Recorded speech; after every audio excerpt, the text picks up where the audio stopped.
Estudante de direito de dia, assassino à noite? Essa é a acusação contra uma mulher no Brasil neste momento, onde investigadores de duas das maiores cidades do país estão ligando ela a várias mortes. Um esfaqueamento, envenenamentos, um caso ilícito.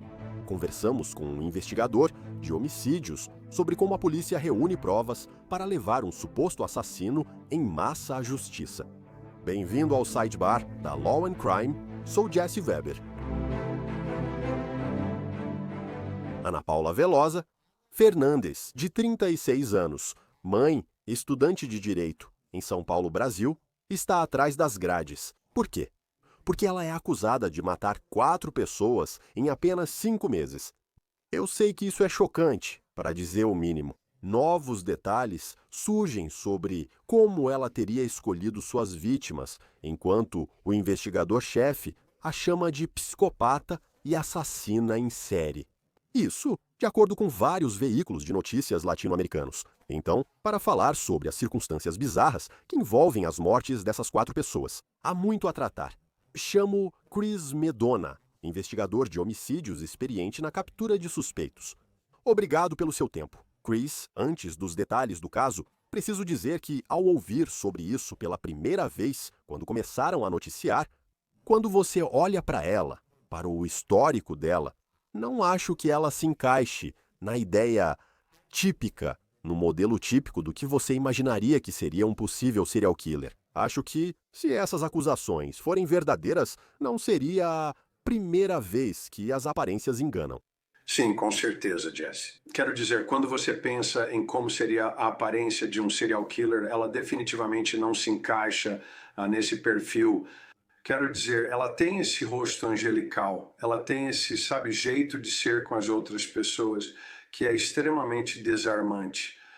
E esse comportamento por si só vai permitir que ela tenha a capacidade de explorar as vulnerabilidades das outras pessoas.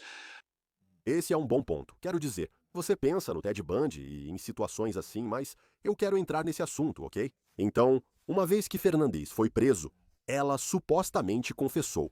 Segundo a Polícia Civil do Brasil, ela deu aos policiais detalhes do ocorrido.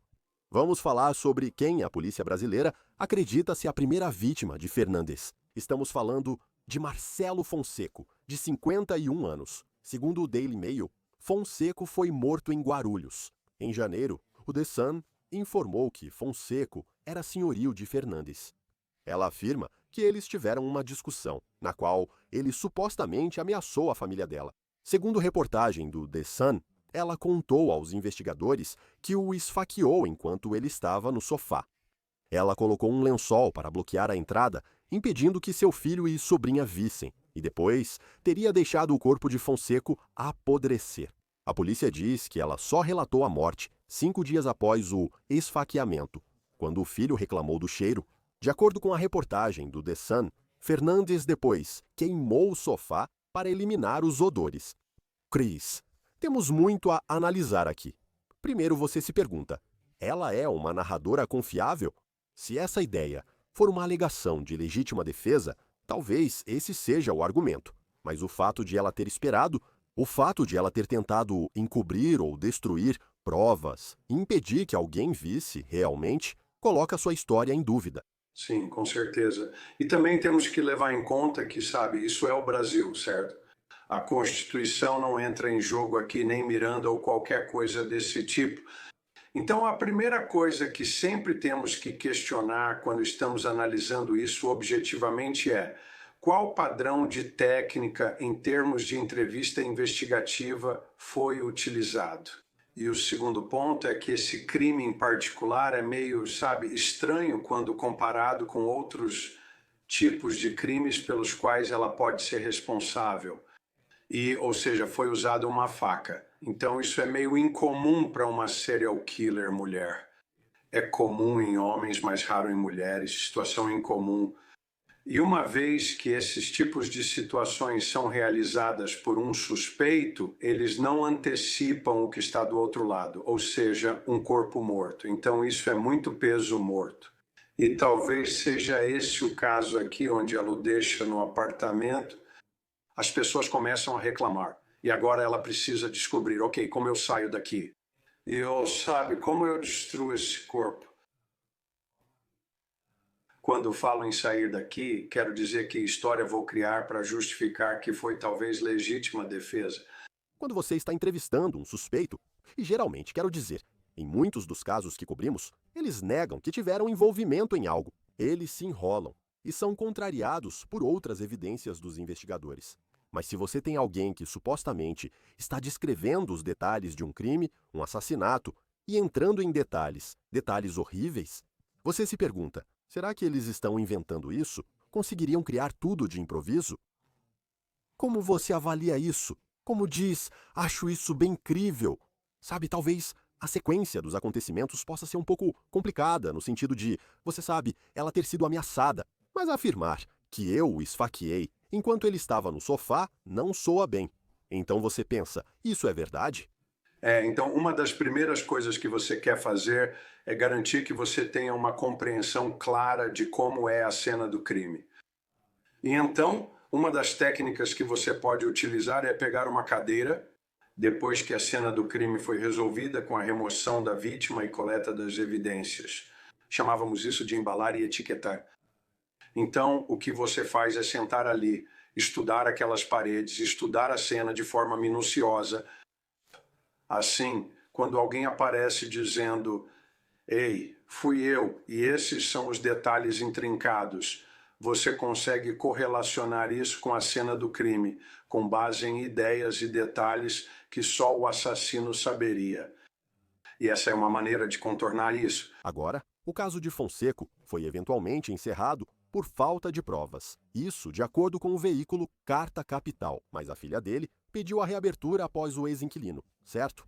Fernandes, mais tarde, foi ligado a vários assassinatos supostamente cometidos, e é sobre isso que estamos falando. Agora, em abril, a suposta segunda vítima aqui, uma mulher chamada Maria Aparecida Rodrigues, foi encontrada morta pela irmã em São Paulo. A Cable News Network Brasil relata que Rodrigues havia descoberto o caso de Fernandes com um policial militar casado. E vou te contar, as coisas ficam complicadas aqui. Segundo fontes latino-americanas, Fernandes teria se passado por Rodrigues e enviado ameaças à esposa do policial, tentando fazer parecer que o policial poderia tê-la matado, por vingança. Porém, a Cable News Network Brasil diz que horas antes de morrer, Rodrigues estava na casa. Fernandes e sua irmã gêmea, Roberta Cristina, tomavam café e comiam bolo. E as autoridades acreditam que o bolo estava misturado com algum tipo de produto de limpeza. De acordo com a Cable News Network, Rodrigues retornou para casa e foi encontrada morta horas depois. Agora, Cris, quando o corpo de alguém é encontrado em investigações típicas, se você está lidando com envenenamento, certo, pode não estar claro de imediato que houve crime, certo? É diferente de um tiro, é diferente de uma facada. Como você investiga um possível caso de envenenamento? Bem, antes de tudo, você precisa considerar imediatamente que, se não houver evidência óbvia de trauma e ou você sabe causa da morte, então você sabe. Drogas, entorpecentes, veneno, tudo isso entra em cena. Então, o que você precisa fazer é investigar isso, investigar a cena do crime, como se fosse haver, você sabe, um caso isolado como esse. Envenenamento é algo muito raro, especialmente para mulheres. É mais comum entre mulheres. Cerca de 10, 15% dos casos envolvem o próprio envenenamento. Então, o que você deve tentar fazer é procurar um padrão de vida em relação ao suspeito que está investigando e ver se há algum tipo de indicação que poderia tê-los levado por esse caminho. Interessante você citar um suposto envenenamento e esfaqueamento. Não parece consistente. Não, não parece, Jess. E isso é realmente interessante, porque aí você tem que se perguntar: essa pessoa aprendeu com o primeiro assassinato?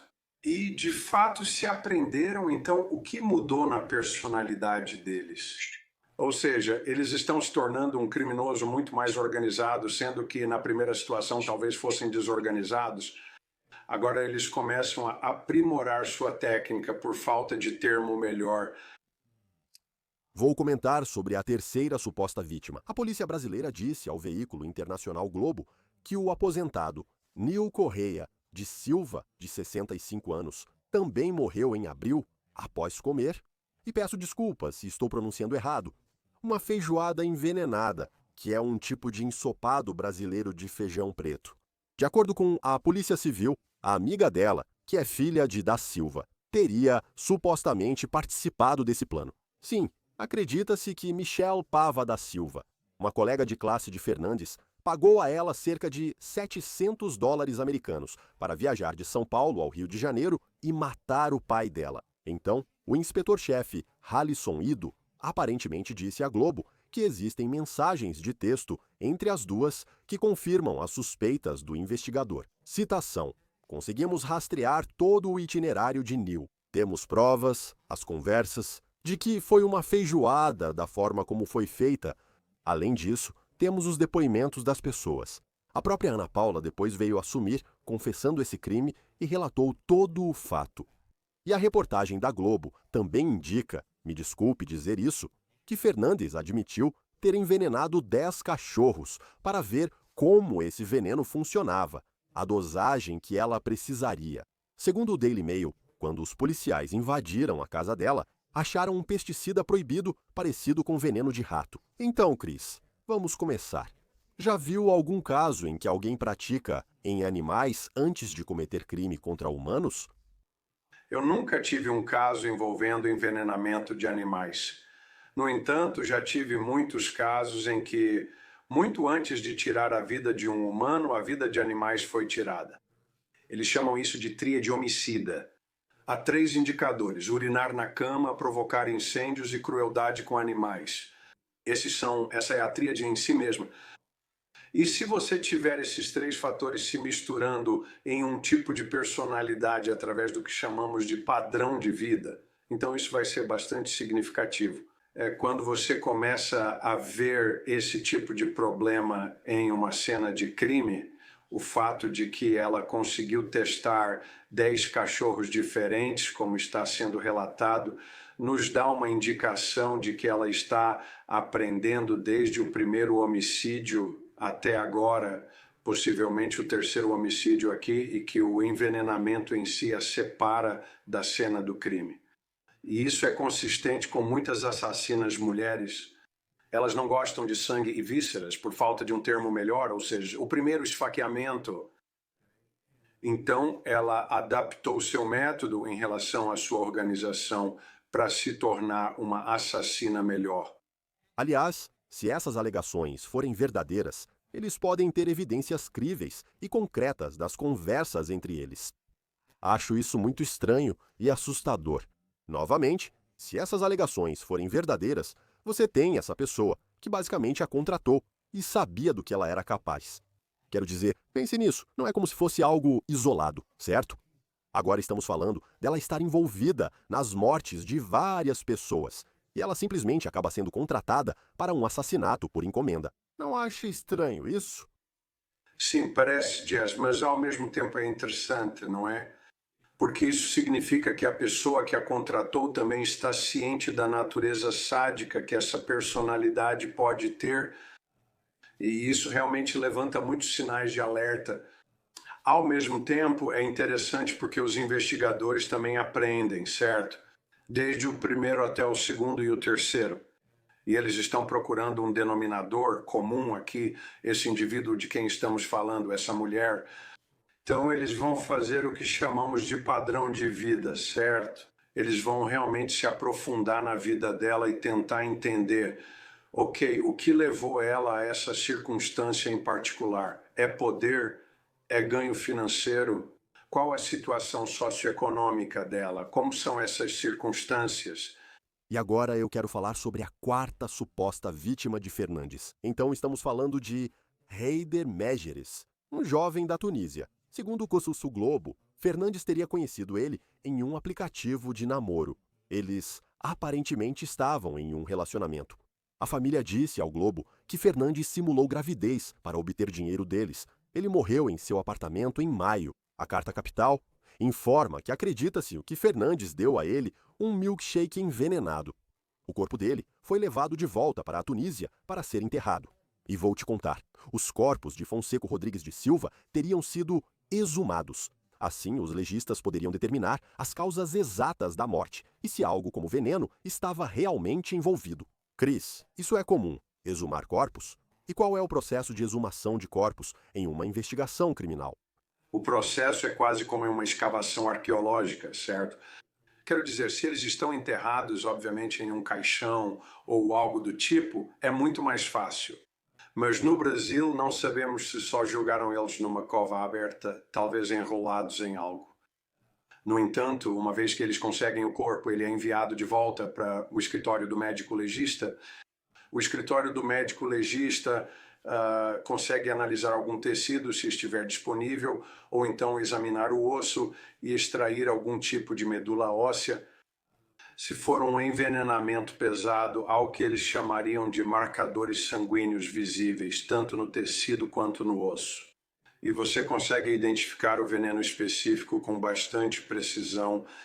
É uma ciência incrível. Mas os laudos toxicológicos vão poder te dizer, hipoteticamente, quantas doses de determinado veneno, quanta quantidade de entorpecentes, se for um caso de entorpecentes, o indivíduo tinha no organismo. E é uma ciência fascinante, mas definitivamente pode ser feita. Agora uma pergunta. Como Fernandes entrou no radar da polícia? Bem, aparentemente, ela informou à polícia que pode ter sido vítima de uma tentativa de envenenamento em abril. Então, de acordo com o portal de notícias Folha de São Paulo, Fernandes relatou à polícia que um bolo com um bilhete dizendo algo como: para a turma de direito 4D, um bolo para adoçar sua manhã, foi deixado em uma sala de aula. Ela contou à polícia que o bilhete tinha a assinatura da esposa do amante, um policial militar. O portal diz que Fernandes afirmou não saber que o policial era casado e que já havia sido ameaçada pela esposa dele antes. A inspetora-chefe Alison Ido disse ao Globo: Ana Paula Velosa procurou nossa delegacia devido a um suposto bolo envenenado em uma faculdade. Ela colocou o bolo envenenado para incriminar outra pessoa. Por meio dessa investigação, concluímos que Ana Paula não era a vítima nesse caso, mas sim uma assassina em série. De acordo com a polícia, essa pode ter sido mais uma tentativa dela de incriminar seu amante policial militar ou a esposa dele com um crime.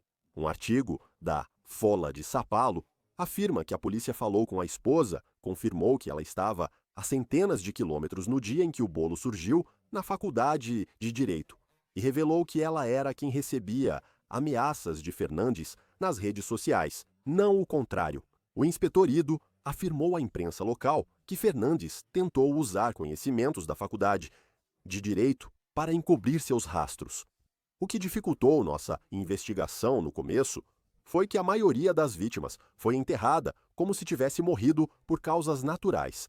Tivemos que fazer tudo isso para mostrar ao judiciário e ao promotor do caso que era algo sério e poder pedir a exumação do corpo e construir as provas técnicas, que é essa fase em que nos encontramos no momento. Ele também disse ao Jornal Global: é uma pessoa fria, sem remorso, que parece sentir prazer em manipular. O fato de ela ter permanecido por perto após os crimes demonstra o nível de controle que ela buscava exercer sobre tudo. Chris, qual é a sua reação a tudo isso? Sabe, é interessante porque os investigadores estão obviamente usando a arrogância intelectual dela contra ela, e o que eles conseguiram fazer foi usar isso para mostrar que ela, entre aspas, não é uma pessoa comum, eu diria, certo? Então, o que eles estão mostrando é o tipo de personalidade manipuladora dela, o que a coloca em uma categoria diferente, acima de alguém que simplesmente tiraria a vida de outra pessoa por paixão, ganância ou qualquer outro motivo. Mas nessa circunstância em particular, parece que ela é novamente uma criminosa organizada que está aprendendo com cada caso específico. E o fato de que agora ela está indo ainda mais longe, ou seja, está manipulando outras pessoas, não apenas matando, mas manipulando a narrativa e envolvendo outros investigadores para realmente refletirem sobre o caso. Isso coloca a comunidade em um risco muito alto. Sinceramente, fico até aliviado por terem tirado ela das ruas, pelo que ouvi. Se essas acusações forem verdadeiras, vou dizer, Já falamos antes sobre algo interessante quando você comentou sobre assassinos, sabe? Não. Quando cometem um crime ou homicídio, nem sempre as coisas saem como imaginaram. E você e eu conversamos sobre como Brian Koberger, certo? Esse doutorando em criminologia provavelmente achou que cometeria o crime perfeito. Ele deixou mais evidências neste caso do que em muitos outros. Agora, está onde deveria. Você ainda se pergunta se as acusações são verdadeiras. E ela é estudante de direito. E certo, você ouve as autoridades dizendo que ela usou o que aprendeu no curso de direito para tentar manipular o sistema. Às vezes, eles deixam o maior rastro de migalhas, mais do que qualquer um. Sim, com certeza, Jess, porque eles pensam demais em primeiro lugar e não antecipam.